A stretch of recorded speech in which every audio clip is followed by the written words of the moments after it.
네, 감사합니다. 아름다운 외모와 아름다운 목소리 감사합니다. 우리 옆에 분과 같이 인사하겠습니다. 함께 예배드려서 영광입니다. 네, 뒤에 분이 섭섭할지 모르니까 뒤에 분과도 같이 인사하겠습니다. 함께 예배드려서 영광입니다. 오늘은 사실 그리고 가능성이라는 제목을 가지고 하나님의 말씀 증거하도록 하겠습니다. 충파에 있는 충파라고 그러면 좀 어르신들 모르시려나? 충장로 파출소에서 쭉 가다 보면 도청 방향으로 쭉 가다 보면 사진 촬영소가 있거든요. 거기서 제가 증명사진을 찍었습니다. 거기서 증명사진을 찍으니까 포토샵이라고 해서 제가 원래는 별로 잘생기지 않았는데 이렇게 인위적으로 꾸며주는 거예요. 컴퓨터로 이렇게 조작해서 그 사진을 증명사진이 나왔어요. 그 사진을 맨 처음에 이 교회 제가 3개월 전이죠.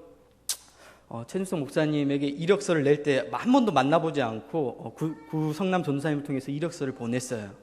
그랬더니 그 사진을 보고 별로 마음에 안 들으셨던 거예요. 거기에 이제 저는 지금 얼굴이 약간 동그랗잖아요.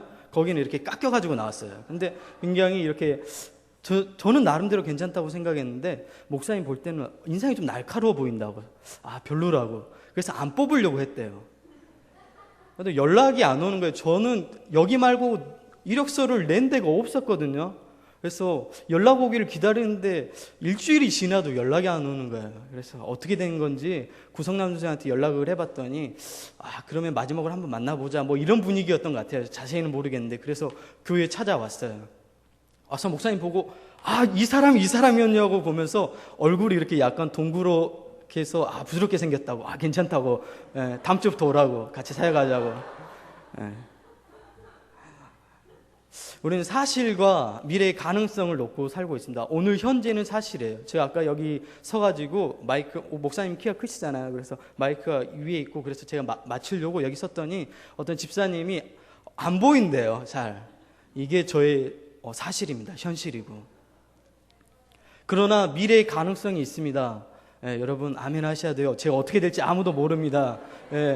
한국교회를 움직일 목사가 될지도 모릅니다.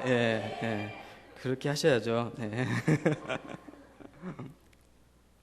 우리는 모두 사실이라는 나의 현실과 그 다음에 미래의 가능성을 이 두 사이에서 놓고 우리는 고민하고 살아가고 있습니다. 오늘의 현실, 내일의 가능성. 이 두 사이의 끊임없는 줄다리기가 때로는 우리를 괴롭힙니다. 어렸을 때 어머니가 일찍 돌아가셨습니다. 지금 물론 새어머니가 계시지만 어머니가 4살 때 돌아가셨는데 어머니가 돌아가시고 난 이후에 제가 막내였거든요. 저희 형이 위에 2분이 계신데 너무 어리다는 이유로 할머니 집에 보내졌습니다. 할머니 집에 보내졌는데 할아버지가 알코올 중독이 계셨어요. 그래서 술만 먹으면 이렇게 굉장히 폭력성이 난무하신 분이었어요. 그래서 어느 날 학교를 갔다는데 제 책이 없는 거예요. 초등학교 때. 할렐루야. 그때부터 숙제를 안 해가기 시작했어요. 너무 기쁜 거예요. 교과서가 없으니까 저희 때는 이제 국민학교라고 그러는데 너무 기쁜 거예요. 그래서 이제 선생님한테 물론 가서 맞긴 맞았지만 교과서가 없으니까 공부할 여건이 안 되는 거예요. 그래서 저는 그 분위기가 좋았어요. 그래서 학교 갔다 오면 친구들과 어울려서 놀고. 그러나 알코올 중독자 할아버지는 무서웠습니다. 굉장히 가끔씩 굉장히 보통 때는 인자했지만 술만 마시면 굉장히 몬스터로 변했어요. 그게 저의 현실이었습니다. 어릴 때 제가 기억했던 건 10살 때 초등학교 3학년 때 제가 느꼈던 건 삶은 힘든 거구나. 인생은 아픈 거구나. 어린 나이였지만 제가 알 수 있는 유일한 진리였습니다. 누구나 현실이 절망적으로 보일 때를 경험합니다. 내일의 가능성이 전혀 안 보일 때가 있습니다. 여러분도 그러한 미래의 가능성이 전혀 안 보이는 그러한 경험을 할 겁니다. 현실의 벽이 너무 커서 우리는 누구나 죽음까지도 생각해 봅니다. 오죽했으면 죽겠는가 하는 그런 생각을 합니다. 저도 얼마 전에 노무현 대통령도 삶을 마감했지만 오죽하면 죽겠는가 그런 절망이 우리를 찾아올 때가 수시로 있습니다. 그러나 우리에게 보이지는 않지만 볼 수 있는 가능성이 남아 있습니다. 그 가능성이 누구입니까? 바로 하나님입니다. 오늘 본문은 현실이라는 냉혹한 사실 앞에서 절망하는 믿음의 사람 모세를 만날 수 있습니다. 출애굽기 3장 모세 하나님과 만나는 장면, 오늘 우리가 본문 1장부터 14절까지 읽었습니다. 왜 본문이 이렇게 기냐? 그까지 읽어야지만 설교가 가능하기 때문에 거기까지 읽었습니다. 저는 개인적으로 모세가 40살 이전까지, 저는 솔직히 더 얘기하면 80살까지는 하나님을 모르는 사람이라고 얘기하고 싶어요. 오늘 본문을 보면 모세가 하나님을 만나고 난 다음에 당신이 누구냐고 묻죠. 그러니까 뭐라고 설명하죠? 내가 브라함이하고 그 다음에 얘기하죠. 아브라함이. 예. 하나님은 그렇게 부를 수 있잖아요. 우리는 아브라함 그러면 굉장히 나이 많고 이러겠지만 하나님 입장에서는 어린 아이들이잖아요. 예. 나이가 어떻게 먹었든 상관없이. 브라함이. 그 다음에 또 누구죠? 이삭이. 예. 그 다음에 또 누구죠? 요셉이. 내가 걔네들 다 키웠어. 이 말이에요. 아브라함의 하나님, 그 다음에 이삭의 하나님, 그 다음에 야곱의 하나님. 이렇게 얘기하는 게 결국은 그 얘기예요. 그래서 저는 84때 모세가 하나님을 만났다고 생각합니다. 히브리어로 야다라는 동사가 있는데 알다라는 의미예요. 알다. 여기서 이제 조금 우리 어린아이들도 있지만 이건 상대방을 기피하는 것을 얘기하는 거예요. 그냥 여러분 저를 아는 사람 있죠? 여러분 제 유병철 전도사 청년부 담당 이렇게 알고 계시죠? 저를 아는 게 아닙니다. 저를 정확하게 알려면 우리 강성필 전도사님이랑 우리 송미란 전도사님 정도 돼야죠. 학교를 같이 다니면서 유병철 전도사 사생활이 어떤지, 학교에서 어떻게 하는지 다 아는 거. 이게 정말로 아는 거잖아요. 같이 생활해보고. 성경에서 안다는 건 이런 의미거든요. 그 전까지 80세 이전까지 모세는 단순히 민족주의자였다고 생각해요. 자기 민족을 생각해두는. 그래서 자기 민족을 위해서는 살인도 맞이하지 않았습니다. 모세는 애굽의 모든 학문을 배운 사람이었습니다. 당시 왕족은 최고의 학문을 배울 수 있는 사람이었기 때문에 많은 지식과 부를 누릴 수 있던 그런 직에 있었고 실제로 누렸습니다. 그러나 그는 불행한 사람이었습니다. 마음 가운데 채우지 못한 공허감이 있었습니다. 그 공허감은 나중에 여러분이 잘 알다시피 하나님과 만남을 통해서 채워집니다. 모세는 80년이라는 세월을 세상 속에 다 흘려보냅니다. 노년의 40년을 마지막으로 하나님께 드렸던 사람입니다. 모세가 총 120년을 살았거든요. 40년은 애굽에서 살았고 40년은 광야에서 살았습니다. 우리는 흔히 광야에서 40년 동안 훈련받았다고 얘기하는데 제가 생각할 때는 모세는 40년 동안 훈련받음이 아니라 내려놨던 거예요. 그냥 자기 삶에 절망을 느끼는 시기였어요. 그리고 오늘 본문에서 하나님을 만납니다. 애굽 사람을 죽인 사실이 바로에게 알려지자 그 길로 자기의 민족들에게 또한 배신까지 동시에 당하게 됩니다. 그래서 자기 동족으로부터 배신당했다는 상처를 마음속 깊이 안고 40년 동안 광야에서 묵상하고 살아갔던 사람이 모세입니다. 양을 이끌고 호렙산에서 계속 이리저리, 호렙산이라고 얘기하는데 신의 산이 호렙산입니다. 여러분이 하나님의 산이라고 얘기하는데 신의 산이 호렙산인데 신의 산에서 이렇게 왔다 갔다 하면서 양을 치는 거예요. 장인집에서. 이렇게 눈칫밥을 먹었는지 안 먹었는지는 잘 모르겠어요. 성경이 표현하고 있지는 않지만 개인적으로 먹었을 수도 있을 것 같아요. 그런데 놀라운 일이 발생합니다. 호렙산에서 어떤 일이 발생하죠? 오늘 보면 나오죠. 가시떨기 나무에 불이 붙는 거예요. 근데 불이 붙는 건 자연스러운 사건이었어요. 당시 사막이었기 때문에 바람이 부니까 나무끼리 부딪혀서 열이 가해지면서 불이 날 수 있거든요. 근데 중요한 거는 나무가 타지 않는 거예요. 불이 나기 위해서는 에너지를 소모해야 되거든요. 근데 에너지 소모가 없이 나무는 그대로 있는데 불이 타는 거예요. 심상치 않다. 그리고 신의 현존이다. 여기까지 나아갔던 겁니다. 그래서 거기 앞으로 나아갑니다. 그럼으로써 오늘 본문에 하나님과 만나는 사건이 일어납니다. 앞으로 여러분이 성경을 읽을 때 고정관념 가지고 있던 생각들 좀 내려놓고 읽었으면 좋겠어요. 성경을 우리 시대 시각으로 읽어버리면 굉장히 자기가 해석하고 싶은 대로 성경을 해석하게 됩니다. 저는 개인적으로 성경 해석하고 꾸준히 공부를 해왔기 때문에 여기에 대해서 굉장히 좀 민감합니다. 그러니까 이 시대의 시각을 바라보면서 성경을 보면 여러분이 해석하는 성경이 되는 거예요. 그러니까 되도록이면 성서가 얘기하는 데까지 가고 성서가 얘기하는 데서 생각을 멈추는 게 가장 좋습니다. 네, 아멘이 없네요. 네. 3장 14절 보면 하나님이 모세에게 나는 스스로 있는 자라고 얘기합니다. 무슨 말이죠? 모세가 어디에서 살았습니까? 430년 동안 이스라엘 민족이 애굽에서 살았는데 애굽은 다신교적인 상황이었어요. 우리나라도 우리 지금 나이가 드신 이제 우리 집사님들은 아실 거예요. 어렸을 때 당산나무에서 뭐 이렇게 제사도 드리고 막 그랬잖아요. 그리고 뭐 동네마다 신들이 다 있었죠. 예. 한 번도 안 가보셨어요? 저는 그 어렸을 때 바닷가 살아서 그 바다신 제사 지낼 때 거기 옆에서 있다가 막 음식 주워 먹고 뭐 이렇게 한 기억이 있습니다.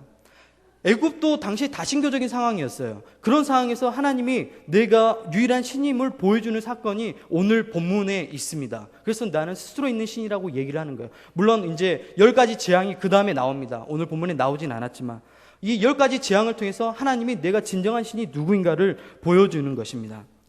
예를 들어 하늘의 신 누트, 당시 애굽에 있던 신입니다. 태양의 신 라, 진리의 신 마트, 지하의 신 민, 창조의 신 아몬, 생명의 신 푸타. 이스라엘 사람들이 430년 동안 애굽에 있다 보니까 이런 다신교적인 생각이 자연스럽게 있는 거예요. 하나님은 뭐예요? 하나의 신으로 여겨지지 많은 신 중에 하나라고 생각했던 거예요. 그렇기 때문에 이스라엘 민족들이 어디서 1년간 훈련받았죠? 출애굽 이후에 시내산에서 훈련받았습니다. 그때 우리가 그렇게 끔찍하게 생각하는 레위기를 우리에게 주신 거예요. 끔찍하게 생각을 안 하시는 것 같아요. 저만 끔찍한가? 읽다 보면 지치죠. 오제사법. 힘들죠. 네. 모세가 두려웠던 것이 무엇입니까? 과거에 자기 실패했던 경험이 두려웠습니다. 40살 때 굉장히 젊었을 때고 애굽의 모든 학문을 쌓았을 때고 군사적인 지리적인 모든 학문을 쌓았을 때 최고의 지성의 피크가 있을 때 자기가 실패했거든요. 그러나 현재 하나님께서 보내시려고 할 때 오늘의 나이는 몇 살입니까? 그의 2배. 몇 살이죠? 80세입니다. 그래서 모세가 과거의 그 부정적인 경험이 언제까지 미치는 거예요? 지금까지 미치는 거예요. 80살 때까지. 그래서 나는 할 수 없다고 얘기해요. 누가 얘기했는데? 하나님이 얘기했는데, 하나님 말씀이 선포됐는데 모세 앞에 나타나서 하나님께서 이스라엘 민족들 데리고 나와라, 같이 여행하자, 비전 트립 이렇게 얘기했는데 거부하는 거예요. 저는 못 갑니다. 제가 가서 뭐라고 얘기합니까? 당신은 누굽니까? 당신은 뭐라고 얘기합니까? 그래서 하나님이 2가지 기적을 보여주죠. 지팡이를 던졌더니 뭐가 되죠? 뱀이 되죠. 왜 뱀이었을까요? 왜 뱀이었을까요? 당시 애굽의 최고의 신이라고 얘기할 수 있는 게 뱀을 상징했어요. 뱀이 신이라고 얘기했어요. 그래서 이집트 가면 피라미드에도 뱀에 이렇게 그림들이 그려져 있잖아요. 막 이렇게 끔찍한 뱀들이 그려져 있습니다. 뱀 굉장히 싫어합니다. 그래서 그 뱀을 다시 잡으니까 뭐가 됐어요? 지팡이 됐잖아요. 이 뱀까지도 하나님이 주관하신다. 그 다음에 뭐였죠? 손에 뭐가 걸려요? 나병이라고 얘기하는데 한센병이라고 얘기하죠. 당시 한센병이 걸리면 저주받았다고 생각했어요. 신으로부터. 근데 그 한센병을 품에 넣었다가 다시 뺐더니 어떻게 됐어요? 매직쇼 같이 깔끔하게 나왔어요. 하나님께서 이러한 기적들을 보내주고 가라. 그랬는데도 안 갔어요. 그럼 내 형 아론을 붙여주겠다. 그때야 갔습니다. 코끼리가 코로 들 수 있는 무게가 1톤 가까이 된다고 합니다. 그러나 이상하게 말뚝에 박아놓으면 코끼리가 그 말뚝을 뽑을 수 있잖아요. 말뚝 얼마나 힘 되겠어요. 우리 노집사님 같이 좀 힘이 좋으신 분들은 가가지고 뽑아버리겠죠. 못 뽑으시려나? 우리 집사님들, 남자 집사님들 이거 그 의자 나르시는 거 보니까 충분히 뽑을 수 있을 것 같아요. 근데 코끼리가 이상하게 1톤 가까이 들 수 있는, 코로 들 수 있는 코끼리가 말뚝에 줄로 이렇게 묶어놓잖아요. 그러면 그 말뚝을 벗어나지 못해요. 왜 그런 줄 아십니까? 어렸을 때 코끼리를 말뚝에 묶어놓았거든요. 어렸을 때는 코에 힘이 자라기, 근육이 자라기 이전이었어요. 그러니까 그때 그 경험 때문에 계속 미래까지 영향을 미치는 거예요. 이게 우리의 현실의 어두움이 미래까지 영향을 미친다는 얘기입니다. 여러분 실패 경험이 있습니까? 여러분 실패했던 사건은 무엇입니까? 오늘 이 시간 끊어버리시기 바랍니다. 과거의 그 경험이 미래까지 영향을 미칠 수는 없습니다. 왜 그렇죠? 우리가 가능성 있는 하나님과 함께하기 때문입니다. 여러분을 두렵게 만드는 것이 무엇입니까? 가정의 실패입니까? 자녀 교육의 실패입니까? 관계의 실패입니까? 모세도 이러한 실패를 동일하게 경험했습니다. 우리는 모세 너무 출애굽을 이끈 위대한 신앙인, 그런 모세 우리보다 믿음이 없었을지도 몰라요. 적어도 우리는 80년 동안 방황하진 않잖아요. 우리는 그 전에 죽겠죠.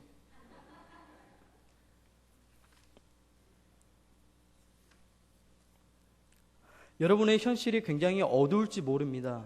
힘들 것입니다. 저의 현실도 힘듭니다. 목회에 성공하려면 인맥이 있어야 된다고 목사님들이 얘기하시더라고요.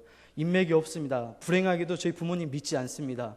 아는 목사님, 저희 모교 목사님 계시는데 은퇴하셨고 불행하죠. 그리고 여수 산돌교회 부목으로 계신 선배님 한 분, 우리 최준성 목사님 3명.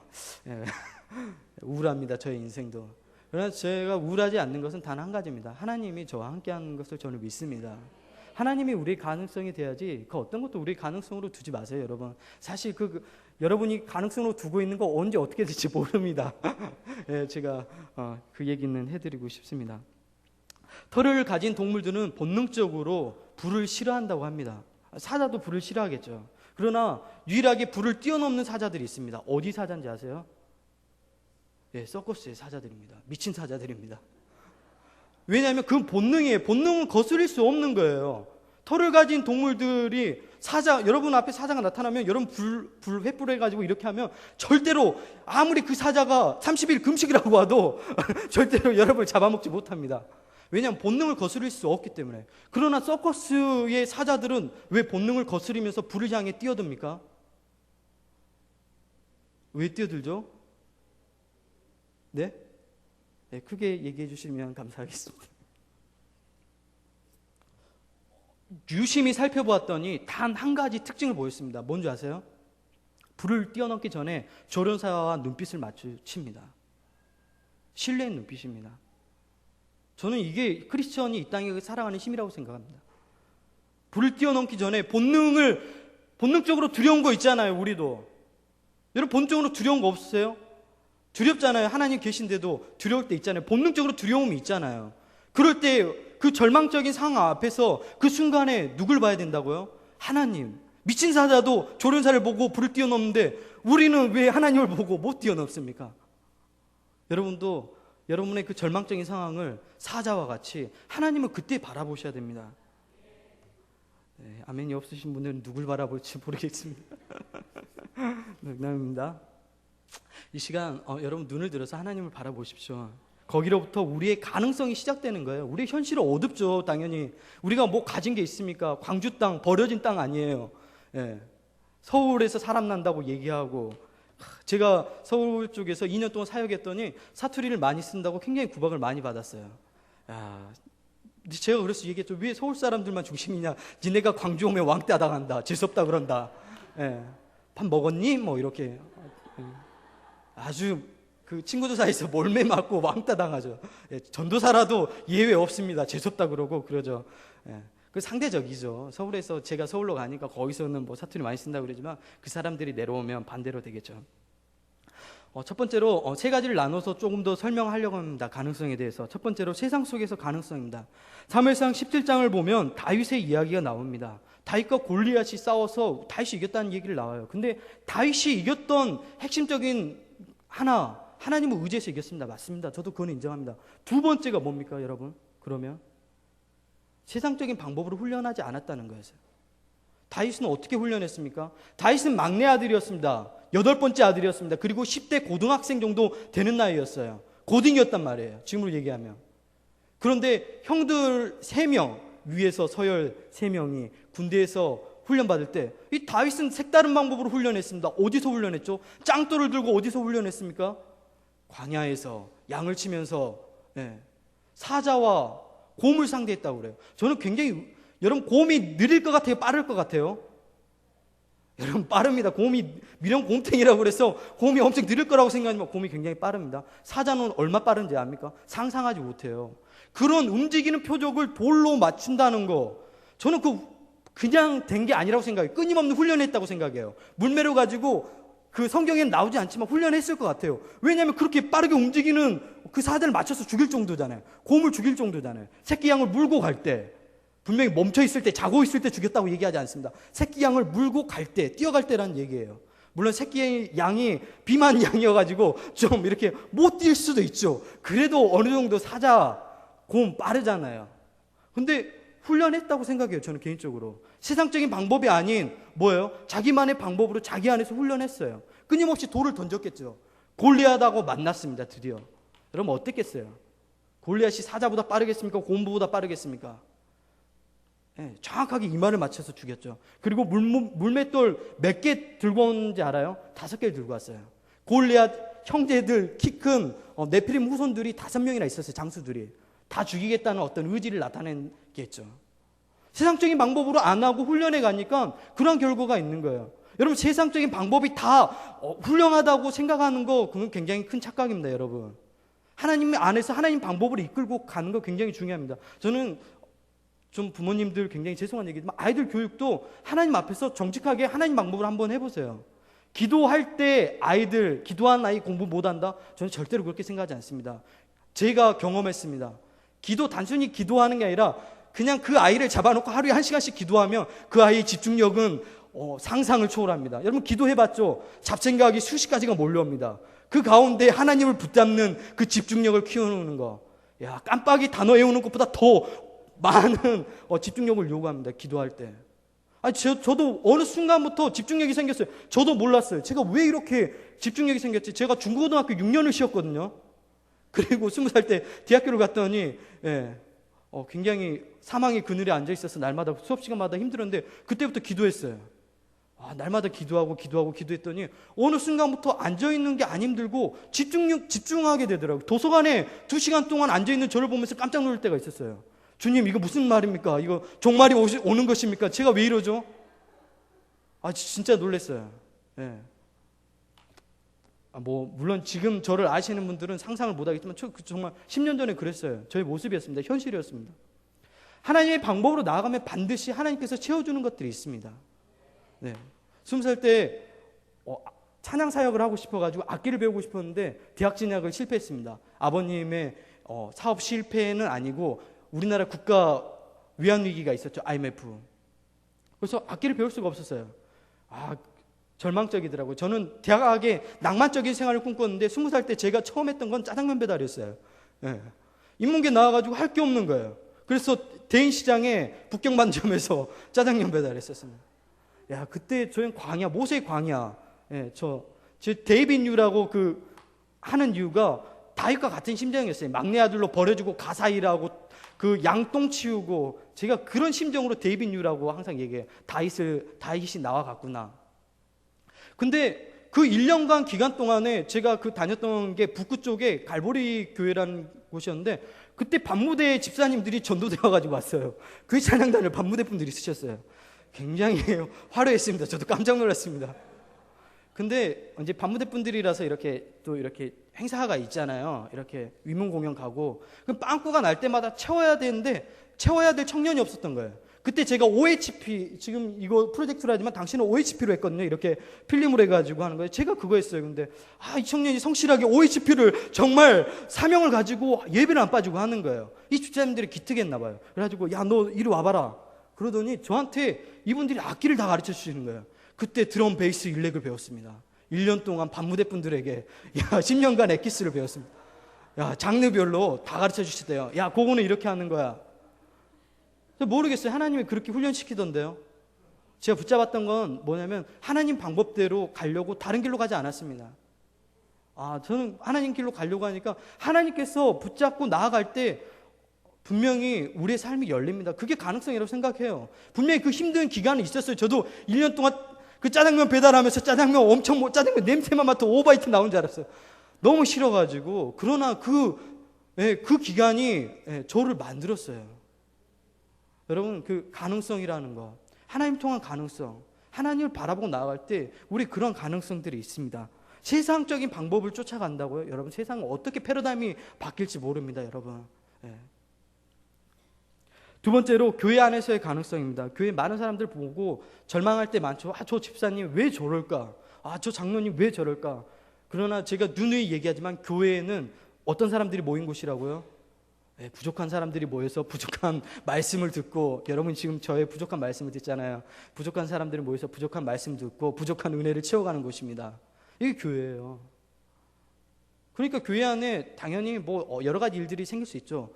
우리가 믿음의 선배라고 얘기하는 바울도 그랬어요. 마가 요한이라는 청년이 있었는데 제2차, 1차 선교여행 갈 때, 그러니까 지금 얘기하면 비전 트립 갈 때 이 청년이 좀 뺀질뺀질했나 봐요.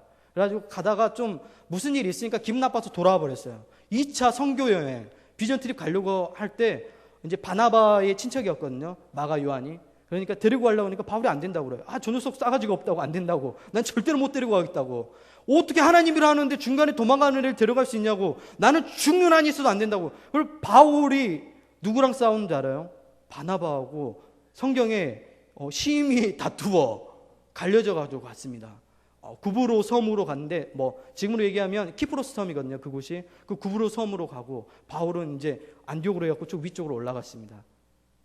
그런데 바울의 마지막 죽는 순간에 누굴 찾았는지 알아요? 마가 요한을 찾았습니다. 그리고 뭐라고 얘기했는 줄 알아요? 마가 요한만이 나에게 유익이 된다고 얘기했어요. 자기가 그렇게 싸가지 없다고 생각했던 그 요한이 나중에는 훌륭한 신앙인으로 자란 거예요.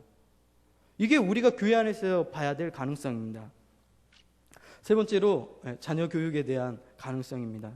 송유군 13살 천재. 저는 이때 제가 중고등학교를 맡고 있었기 때문에 중고등학교를 맡고 나서부터 교육 발달 심리부터 해가지고 굉장히 공부를 많이 했습니다. 뭐 공신들 책, 뭐 그런 책들은 다 읽었어요. 왜냐하면 아이들한테 도움이 될까 해서. 그때 이 학생에 대한 다큐멘터리를 했었는데 이 송유군 아이가 유치원 들어갈 때 왕따를 당했다고 그래요. 유치원도 왕따가 있나 봐요.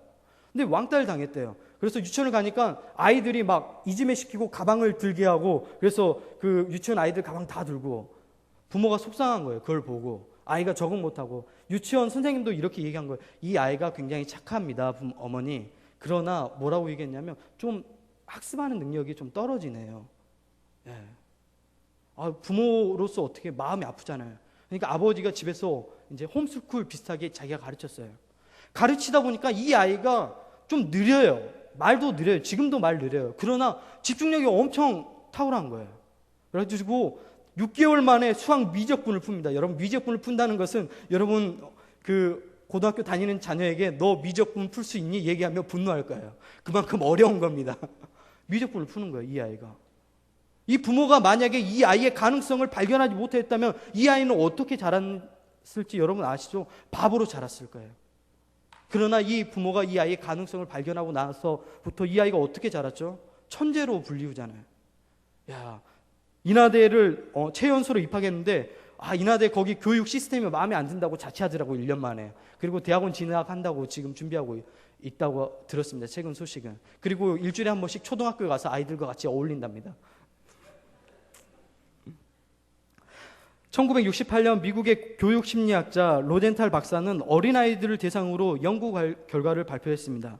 그것은 바로 지속적인 관심과 기대감을 어린아이에게 보여주면 그 아이가 그 관심과 기대감에 부응하려고 열심히 기대에 부응하려고 열심히 한다는 거예요.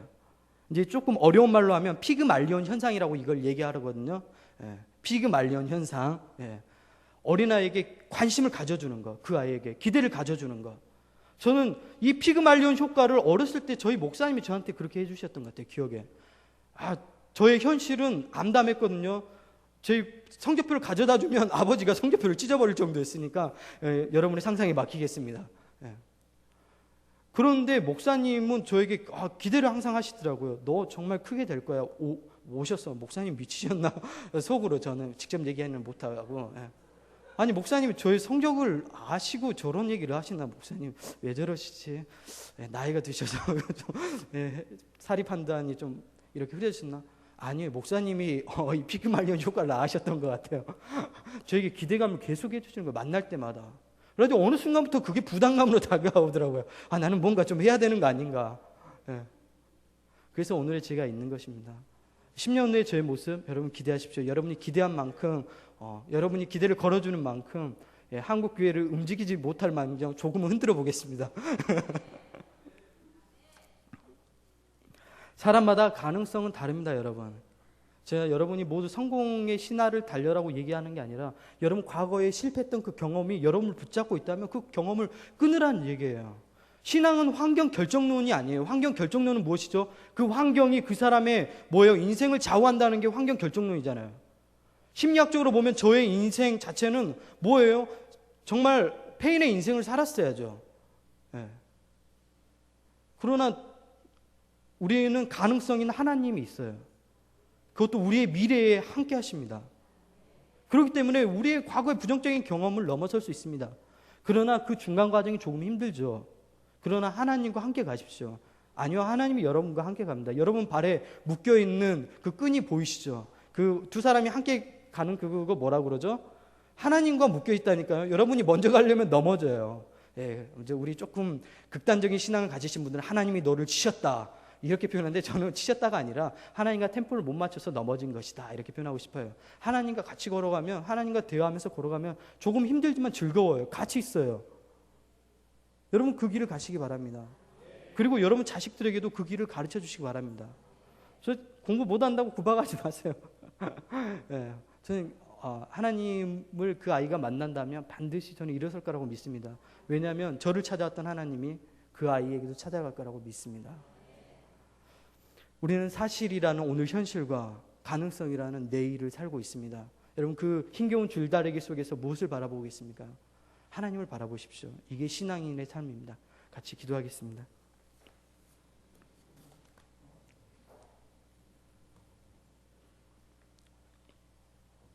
하나님, 우리의 현실이 너무도 암담합니다. 현실을 바라볼 때 죽고 싶을 만큼 절망적인 여러 가지 무거운 짐들이 있습니다.